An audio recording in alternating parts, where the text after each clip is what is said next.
Oke, hello, welcome back lagi sama gua di YS Channel. Ya enggak? Hari ini lagi iseng ngecekin mobil.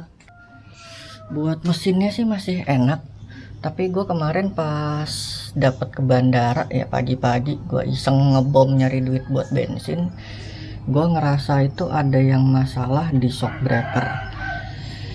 Entah shock breaker, entah rack steer gua lagi yang problem, tapi kemungkinan dua-dua itu perlu dicek. Karena mobil tuh oleng, bantingannya agak aneh di kilometer-kilometer awal ya, antara ya makin aneh sih kalau lu makin kenceng, antara 10-20 km per jamnya udah aneh ya. Contohnya kayak lewat jalan konblok gitu ya, udah pasti berasa geludak-geludak, itu udah pasti sih shock itu kan kalau menurut gua. Cuman di kecepatan tinggi itu limbungnya parah banget, dan ada kendala di bagian kanan belakang yang gua rasain, kok seakan-akan mobil miring ke kanan. Ada kemungkinan ambles, cuman gua nggak tahu. Cuman itu kita perlu cek lagi nanti. Gua udah booking tapi buat akhir bulan ya, atau awal bulan depan, ngepasin sama 50.000 kilo. Berhubung juga lagi pandemi, jadi gua nggak lagi punya duit ready yang banyak, jadi gua pasin mau nggak mau.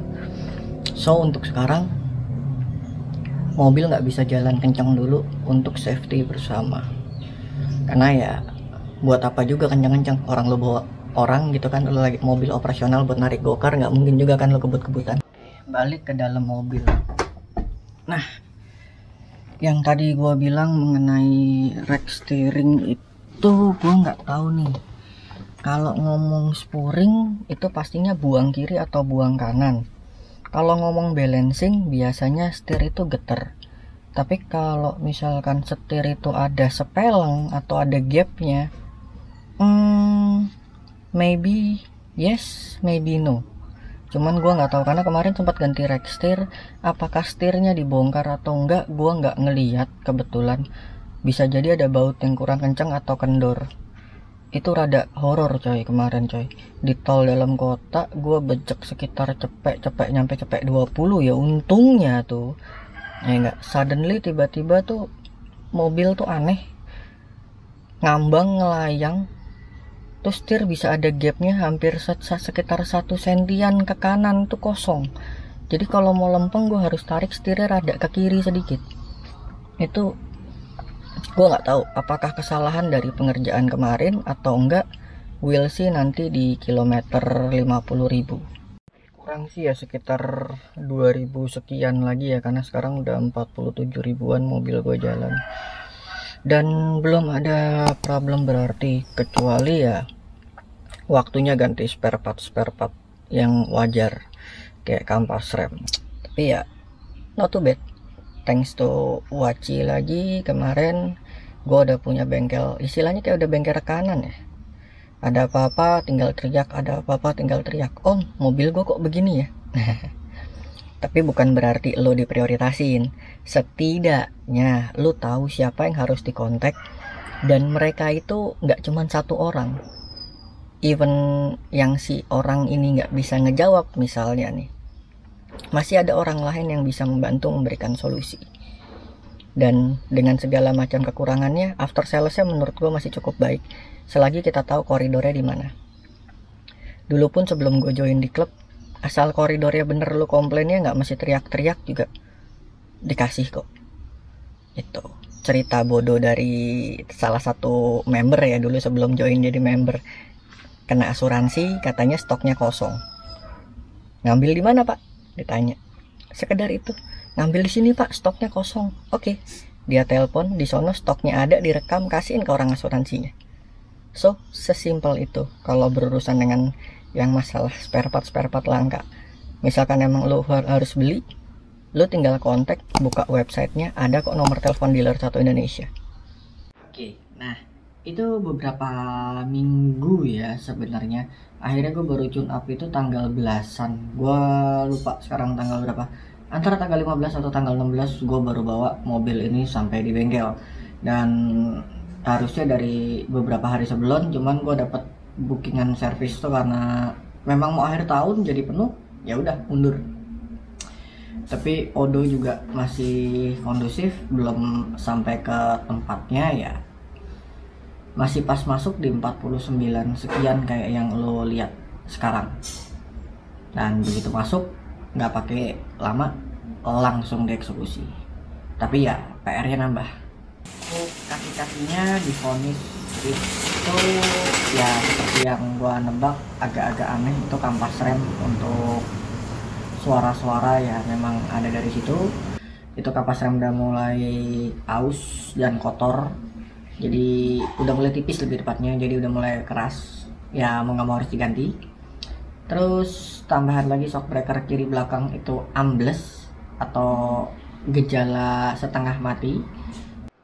Nah untuk yang shock depan kanan itu udah bocor ya, nggak ngerti lah ya, itu bisa jadi human error, bisa jadi kesalahan produksi ataupun lain sebagainya. Itu macam-macam faktornya, tapi ini masih cakepnya masih masuk klaim warranty, jadi ya gua aman. Nah habis kelar ngecek semuanya, gua pas keingetan lagi karena SA nya cewek ya kan yang nanganin. Gua tau lah kalau cewek biasa ya nggak ngerti ya kan, gua iseng izin main ke pedok ke belakang atau ke ya nggak ngerti lah, atau tempat servisnya atau bahasanya gua nggak ngerti itu. Gua minta tolong untuk dicekin steering gitu kan. Nah itu mekanik nyampe ngolong-ngolong gitu kan ngecek steering, ternyata lower arm kiri gua sobek karetnya. Jadi ada kemungkinan gejala gap yang kosong itu pas setir diputer itu dari lower arm. Nah semuanya ini sebenarnya masih tanda kutip, gua nggak tahu ya apakah kesalahan penggunaan atau apakah kesalahan produk atau apapun itu. Tapi yang gue salut nih, ucapin jempol, gue nggak bisa ngasih dua-duanya soalnya yang satu lagi pegang kamera. Nah itu masih di cover warranty, dan yang nggak di cover cuman satu, apesnya gue gitu kan. Di hari ini gue berangkat tiba-tiba aki gue setengah ngeden ya kan, ngek ya kan, ngek ya. Dan udah lewat setahun sebulan dan udah 50.000 kilo juga, so ya udah nggak warranty. Tadi jadi gue keluar lumayan agak banyak, sekitar 1,6 juta kalau gue nggak salah. Itu plus sama aki gue ganti tapi di luar karena lebih murah. Gue pakai GS tapi basah ya gue pakainya. Gue ngambil versi budget itu gue kena di 630-an. Itu gue beli di Shop and Drive kalau gue nggak salah tadi. Terus total spare part yang 1,5 hampir 1,6 itu meliputi kampas rem depan, brake cleaner, terus apa lagi ya, gue minta karet wiper, terus apa engine flush kalau gue nggak salah gue juga minta tambahin, terus ganti oli gardan, oli mesin ya, sisanya perintilan lah ya. Filter pasti diganti, terus cakepnya itu gasket tutup baut itu tiap ganti itu kayaknya pasti dikasih baru, jadi anti rembes-rembes klep. Tapi yang seru nih ya enggak, gue ngeklaim setahun. Kenapa gue ngeklaim setahun? Hari ini tuh bertepatan bulan Desember mau closing, udah pertengahan bulan kan ya, dan bentar lagi cuti bersama. Mampus nggak lo? Nah jadi kesimpulannya mereka lagi stock opnam. Walaupun data gue di input, ya tetap gue harus menunggu lebih kurang estimasi 2 minggu. Pengalaman di Rextir kemarin itu datang di 3 minggu. Gue nggak tahu karena faktor pandemi atau gimana, tapi yang jelas ya rata-rata 2 mingguan untuk klaim. Cuman gue titip notes, kalau nyampe gue klaim, kalau bisa tolong dibantu biar barangnya cepet, dan jangan sampai pas nanti barangnya dipasang yang kanan ikut ngeklaim juga atau yang lainnya ngeklaim lagi karena kelamaan dipakai. Itu gue cuma antisipasi karena takutnya kalau yang satu udah ketahuan gak beres dipaksa jalan, walaupun teorinya masih safe tapi ya tetap merusak spare part yang lain.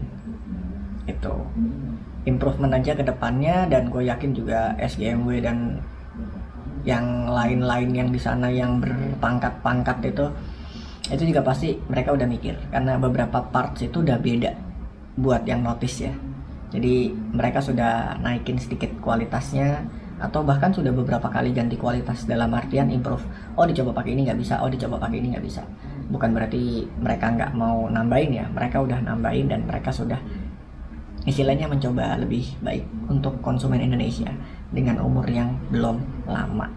Dibanding Jepang ya terbilang masih muda lah umurnya, dengan pelayanan yang cukup oke menurut gua ya. Semoga bukan jadi gimmick promosi, tapi bisa terus, jadi nggak rugi lah gue beli ginian. Dan gue yakin juga teman-teman yang udah beli ngerasa lebih nyaman kalau memang ini bukan gimmick promosi. Dan gue harap sih ya memang bukan. Jadi gue niatnya mau pakai ini panjang nih, mobil tempur. Tunggu nanti 100.000 pertama, tetap gue bakal bikin terus video kayak gini. Kita lihat 100.000 pertama rawatan bengkel resmi gimana wujud hasilnya. Apakah masih enak, masih bisa buat tarik-tarikan atau gimana, apa rontok apa gimana, nanti kita lihat. Tapi kembali lagi ya, tolak ukurnya bukan gua, tolak ukurnya masing-masing. Gimana cara lu notice kendaraan lo? Kayak yang pernah gue bilang, kendaraan itu pasti akan berasa beda kalau lu tiap hari bawa, dan lu tahu pada saat lu terima tuh barang, oh kondisinya begini, lu inget-inget, rasa-rasain, feeling-feeling deh kan. Kalau udah berubah dikit, kalau lu nggak ngerti, atau kalau kayak gue cuma ngerti kira-kira, mending bawa ke bengkel, minta tolong dicekin, pasti dicek sama mereka. Dan kalau ada rusak, pasti diganti. Ya tinggal hitung-hitungan deh, ya enggak? Garansi apa enggak, salah siapa. Kalau memang salahnya salah konsumen, salah penggunaan, ya willing, lu yang make, lu yang rusakin, ya lu ganti. Tuh. So, sekian dari gua. Mobil udah beres, tenaga udah enak, aki udah ngejos. Ya, tinggal dipakai jalan-jalan. Besok ke Pantai Pakis bareng teman-teman Wuling lagi. Kita lihat nanti gimana di sono. Terima kasih udah nonton. Gua izin pamit. Semoga video ini berguna.